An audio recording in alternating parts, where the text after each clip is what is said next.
नमस्कार Kalyani kitchen add channel को आपण मानकु बहुत बहुत स्वागत। आज आमे गोटा मुगरे पिठा प्रस्तुत करिबा। सेति पई 8 रु 10 घंटा हला बतुरे देथिली चाउल आ गोटा मुग भल कि धोई नेछि। ताकू आमे बाटी नबा।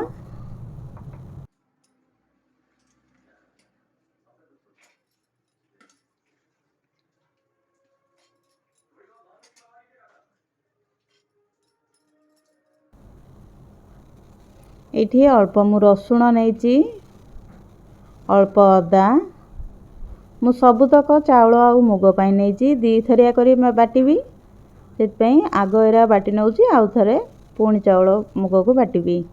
अल्प दही रे एना बाटी देबी, आउ अल्प दही रखी देथिबी पछरे बाटिया को। सबुतक मुग आउ चाउल को एटी बाटी की रखी देछि। अल्प लूण नै जिबा, अल्प हळदी भलरे गोळेई नबा।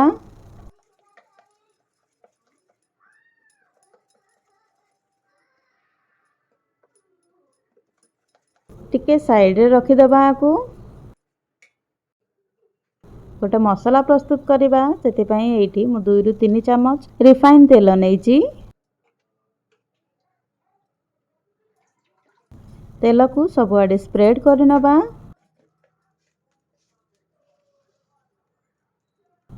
अल्प जीरा,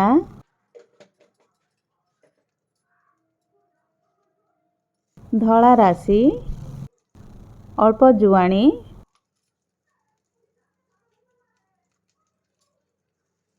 अल्प लंका गुंड दे देबा। एठी मु काटी की रखिछि गाजर, कैप्सिकम, पियाज आ धनिया पत्र से सब को दे देबा।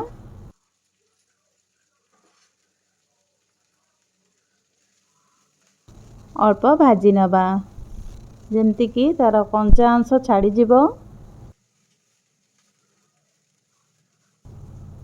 एरा भाजी ही गलानी। एथर आमे से जो मुगर बैटर करी रखिथिले सेतिरे अजाडी नबा, भलरे गोळेई दबा।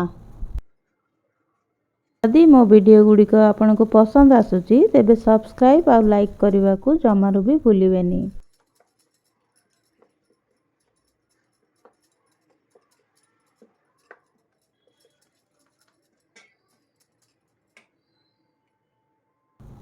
एथर से पैन टी को नै जिमु 2 चम्मच तेल दे दबा।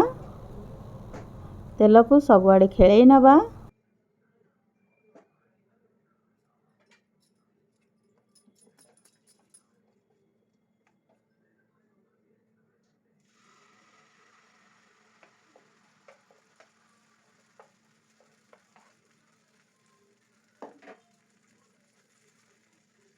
ताको समान करी नबा।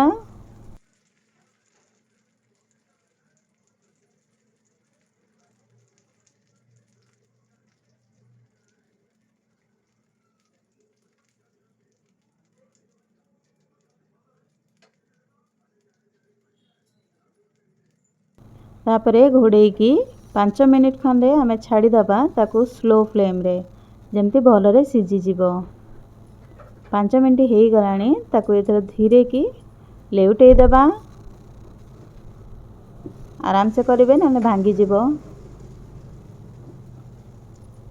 पुणी आरपटटा सेकी हवा पई ताको पुणी थरे घोड़ेई नबा।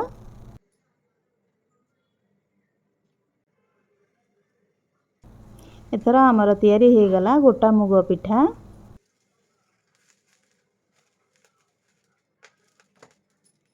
सकाळ जलखिया रे बा पिलांको टिफिन रे देबे।